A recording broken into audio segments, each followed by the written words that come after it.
মহান আল্লাহ তাআলা চন্দ্র এবং সূর্যের অবস্থান সম্পর্কে পবিত্র কোরআনে ঘোষণা করেছেন। বিসমিল্লাহির রহমানির রহিম। ওয়াশ-শামসু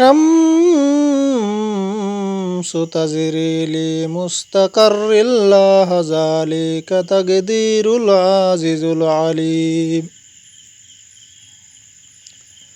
আর সূর্য ভ্রমণ করে তার নির্দিষ্ট গন্তব্যের দিকে। এটি পরাক্রমশালী সর্বজ্ঞের নিয়ন্ত্রণ। ওয়াল কামারু কাদ্দারনাহু মানাজিলা হাত্তা আদা কারউজুনিল কাদিম। আমি চন্দ্রের জন্য নির্দিষ্ট করেছি বিভিন্ন মঞ্জিল, অবশেষে তা শুষ্ক, বক্র, পুরাতন খেজুর শাখার আকার ধারণ করে।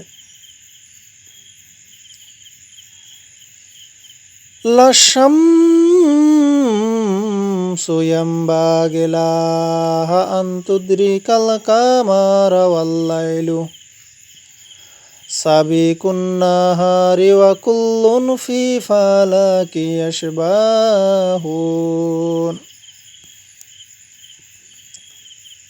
সূর্যের পক্ষে সম্ভব নয় চন্দ্রের নাগাল পাওয়া, এবং রজনীর পক্ষে সম্ভব নয় দিবসকে অতিক্রম করা,